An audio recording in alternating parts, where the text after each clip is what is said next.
đuổi về đấy, xe tránh ra đây nó đuổi về đấy. Còn tao nhìn đâu nó để anh đi đâu cô ơi.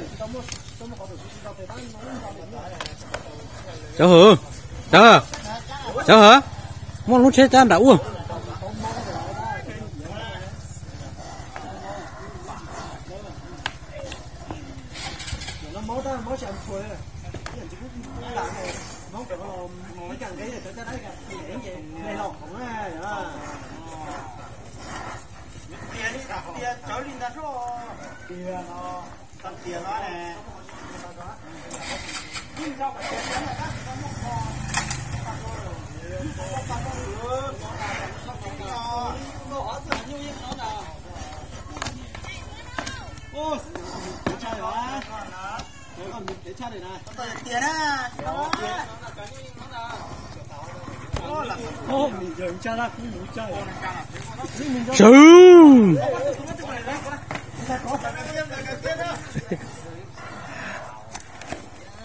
Mua xe cha nào cháu hả?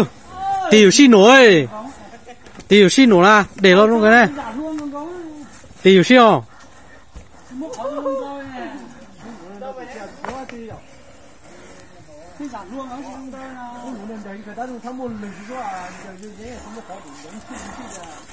Có ta nên là được luôn mà.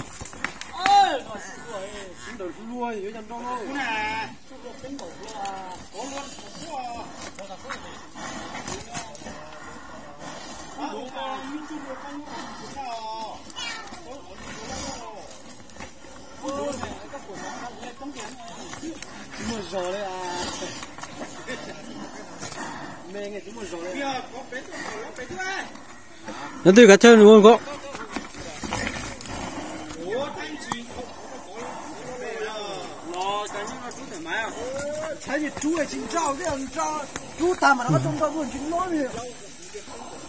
Đồ tôi bé cả sót thì mấy quay.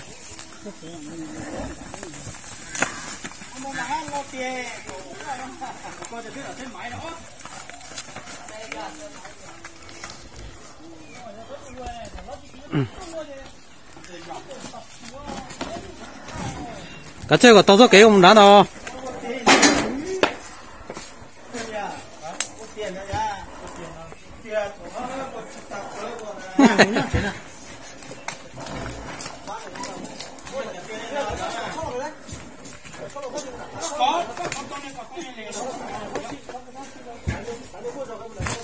Ui, quả này nếu qua được.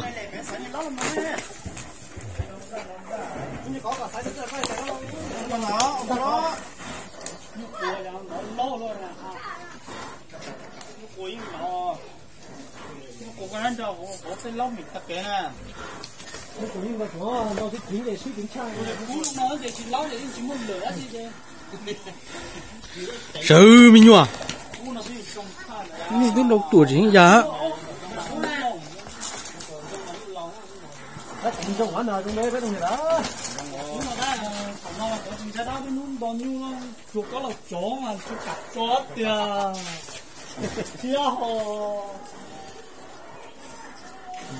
Chẳng cần con chơi chút thì gặp từng người lúc này á.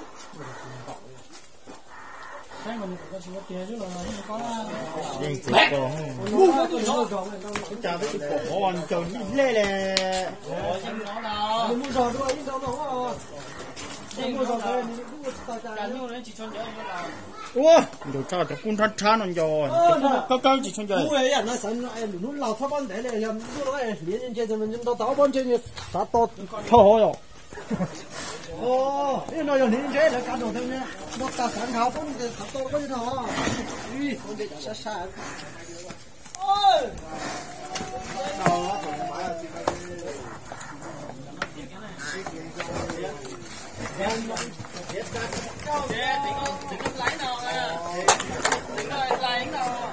Chạy con ơi, cho nó con tật thế đó. Lúc tiền đời tới là tặng về. Ôi, cái sắp đó, chả nó chính có tiền đấy.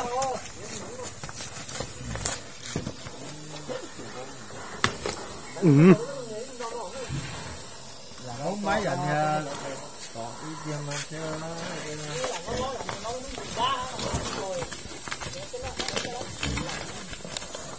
ủa sao có một sao thì nhon quan gì long có bấm một cái thứ này rồi sao nhỉ cú con mà thì không mua như này nè nó sửa rồi đấy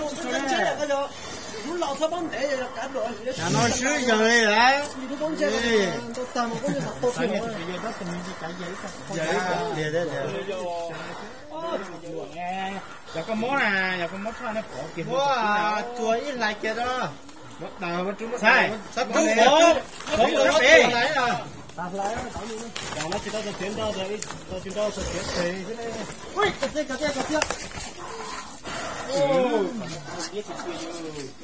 thấu này sai thấu này miếng nó lại này cà phê đổ cái nó à lại chưa đó là lại miếng ta chút thêm lạnh miếng à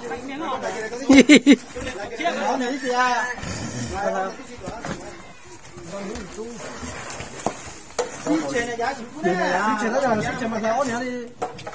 ô ấy tôi coi chỉ cho suýt thế ha có loạt lại sải neo á đó có tổ gì làm một cái gì à theo coi này nè chỉ bao một luôn à lại những cổ lại nhìn chào má nó nhớ con chào nếu mà thay những thay sải này lại đi đoán nó đi xin thôi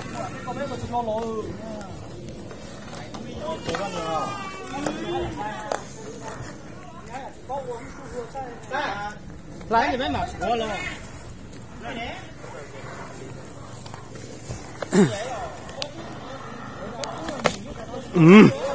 rồi làm phát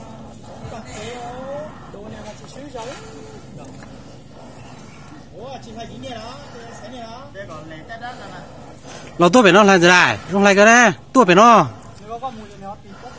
sắp phải nó tôi sắp phải nó à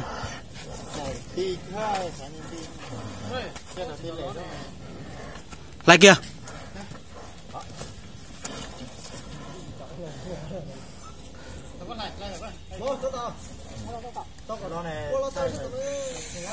lo có mất rồi tỷ lệ lý à rồi đây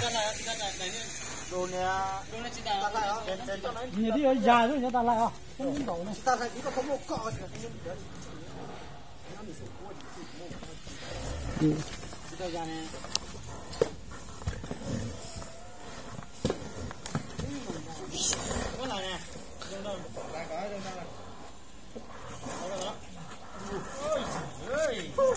như thầy tê lo giá là rất chính chủ rất kim sơ tổ lại nói ấp tiền con luôn là tốt nhau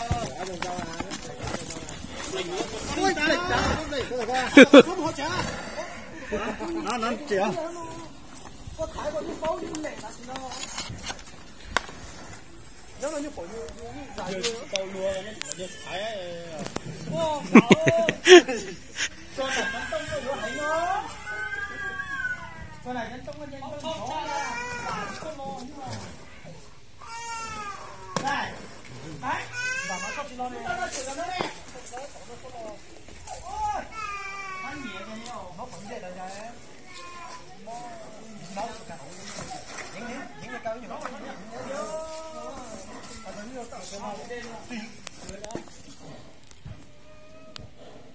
ôi nó thì cũng phải rất là cái này yeah ở trước ở nó đang nhiều chịu ra đây các bạn đúng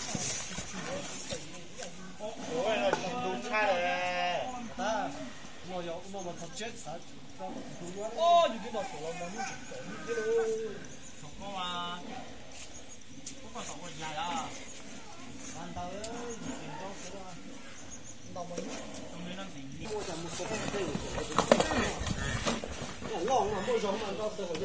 này lão cha tí tao tao nó dùng là cho tí tao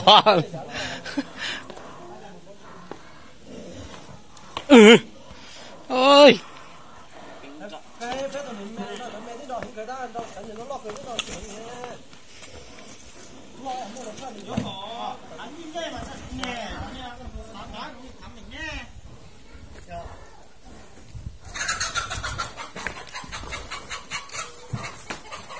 Vô.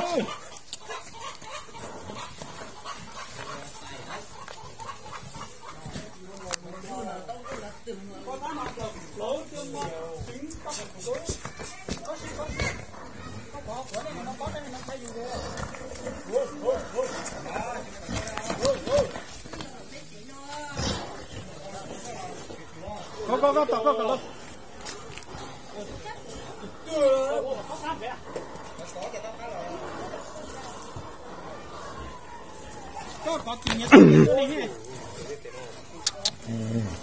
Ôi giời tiếp phở à. Thế đang đủ ha. Ôi trời trời nó có xe này. Ôi giời. Gà họ tứ nhé. Gà con này có mùa thì tỷ. Đồ này tôm cá còn nhiều lúc ừ. Có màn hình đó. Mình chỉ cút tứ nè. Con cho chín này cho con ta. Nếu là mua sò bông bông tiền là mua sò gì mà mua bông cá. Giờ có sợ mua sò nó thành gì lắm chứ cả. Ô như thế mua sò tiền đấy lỗ tôi chú sò ăn nhiều cũng phình. Mẹ tôi sắp cua coi. Cá đây còn to là nè.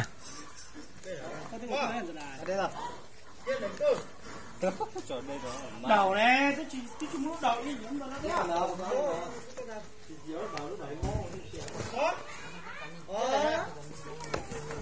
Ô, trời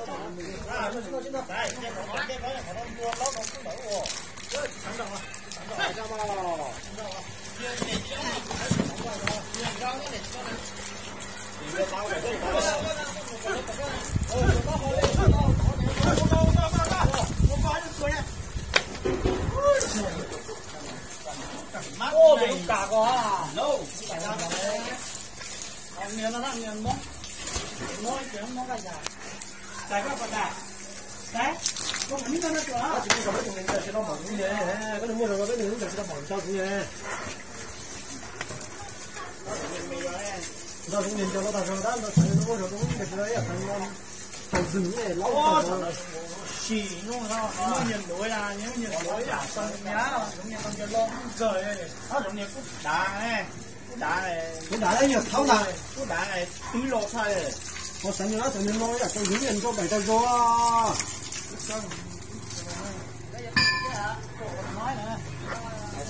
Đồ, dáng quá nhỉ.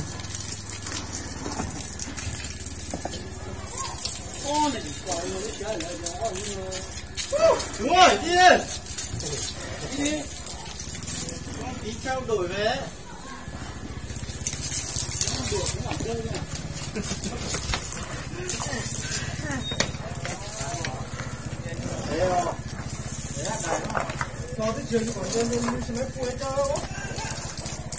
Có con lò giá. Ui chùa còn tung tú đó. Thoải mái luôn.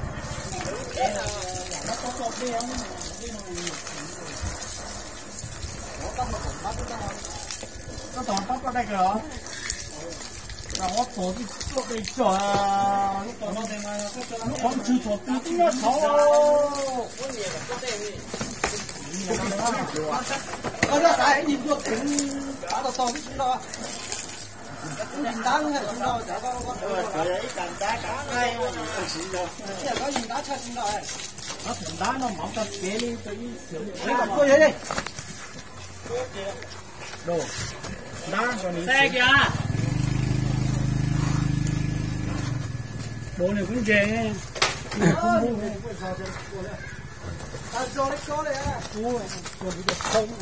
Chứ có đâu có ham tụi tôi rồi. Ô, chỉ là tiền lưu rồi. Đúng rồi, giờ chiếu. Có sướng chuồng còn nó phải rất to à. Lo nhớ sát thì nó ya. Tối plá thiệt dẫn dòng xe rồi. Tối này cho nó lấy tao hả. Yo, họ nó thon đã quá rồi mày. Úi trời ơi, làm phát quá hay.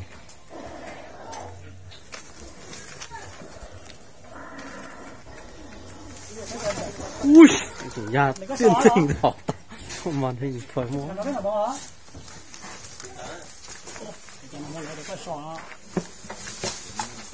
Ui trời. Lấy cho cả luôn đi cắn nào đấy.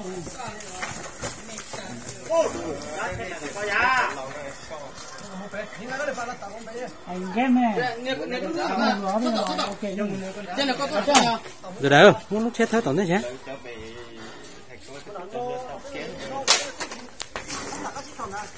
Nhớ đấy đổi con tàu không nào. Lấy đi cả nữa. Cả không một chục bè cô. Chắc là thích con nó này. Chục bè cô lỡ cả không. Tiếng phong mình nhúng số thật biểu. Nhưng nó thì nó sướng rồi chán long rồi quá này.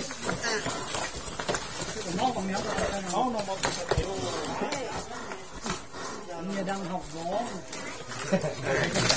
Nhớ tới bây giờ. Giờ có mẹ nhớ là Lố. Chả giờ lo. Đồ có chỉ thấy gì cho cái con đá mà chính xuống. Có bà sợi đậu con đang đi làm nó chỉ các cái làm mua đó là con chỉ đậu á.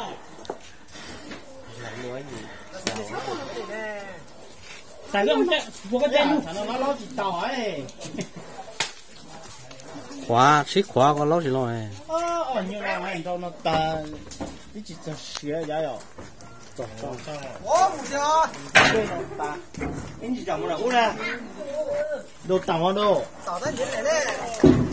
Để đi lô thử có vụ một có à.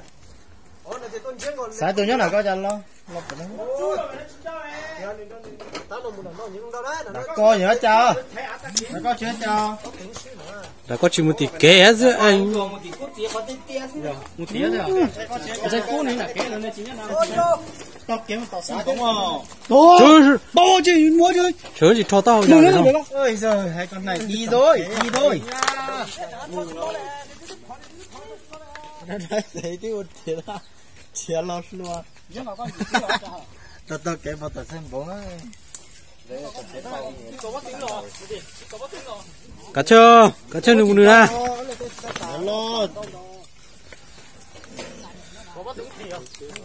Vô chặt tỉ rồi, bốc từ ra một con bố tí này giờ tới vô chỉ xe luôn hả?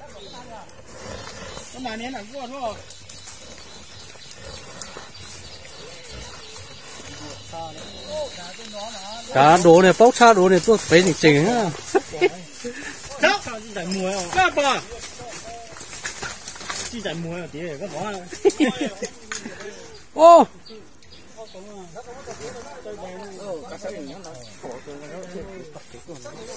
Này thông phải lúc mà mua có tỏ táp không?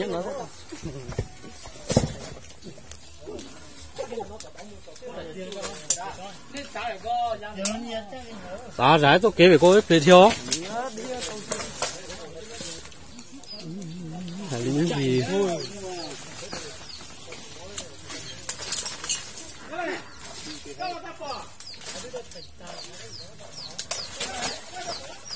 là hùng cũng chả lẽ chả nên trinh nghe mẹ à.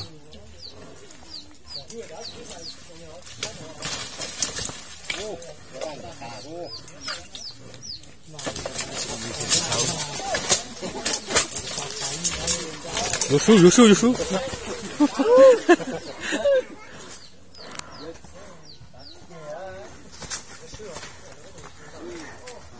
Nó chặt xương.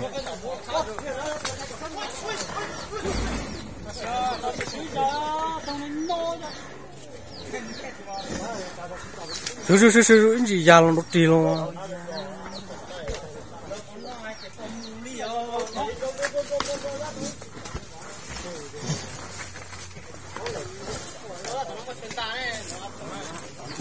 Đã đâu, tao qua chuột đấy.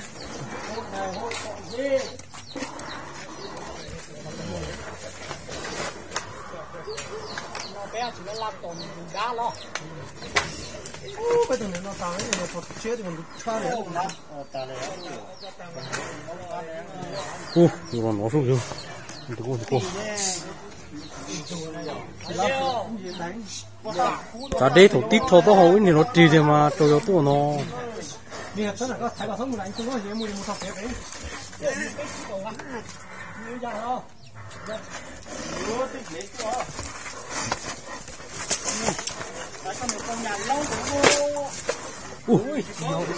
Dùng tụi con. Có sống rồi lúc có nó nguy hiểm để cái gì cào. Ôi trời ơi. Ôi trời. Có gì có thể dùng được không? Không được à?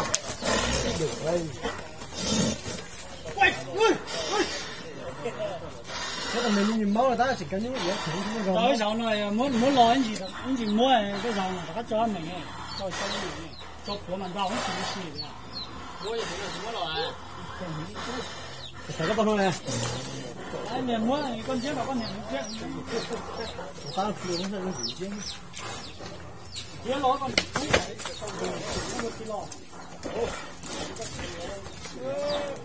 ô trời ơi mình phải trao liền nó sao nhìn cái con nó thôi nó phải không đâu nó trời nó sầu chỉ ta trời nó dân lo đó rồi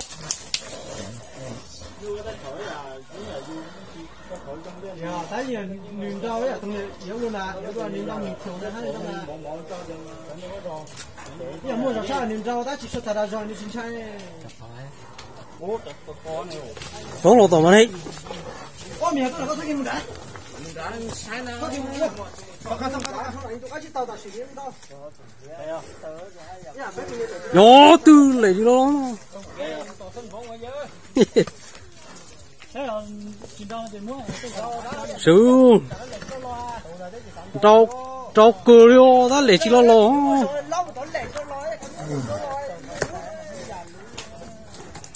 tông nhớ thiện chứ còn cho họ nhớ lợi nhớ cảm cho nó Ôi ôi. Ô. nhờ tôi đáp tàu có kia Bóc sọ.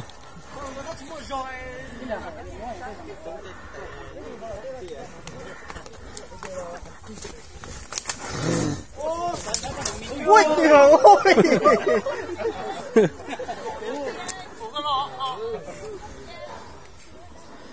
Giả đến đêm gì. cái nó lò nó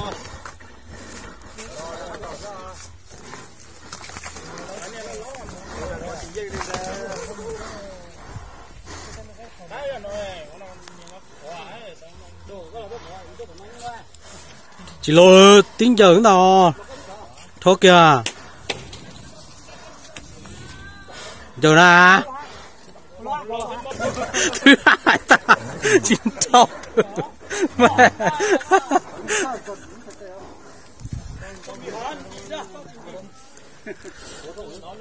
cho tao cho đỡ kia nó có bác một lệ đó nó tu con ra cho mất thể nó mất sẽ tiếp thầu cho cái gì on thì hở nó bé hạ khó còn nếu mua chỉ cho xe à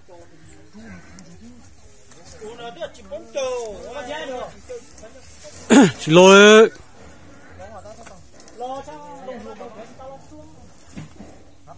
có chết là mà một chết nghe mà có tuổi mà chết muốn gì đâu muốn rồi muốn vào đấy thì chia cho thâu lúc cái bọn nó bắt con nó muốn gì cho nó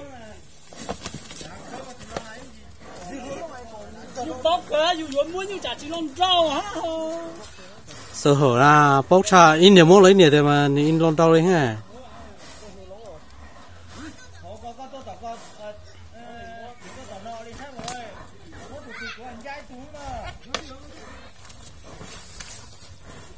má đúng mày nó thích đánh thì cho nó đánh đi trời ơi sợ gì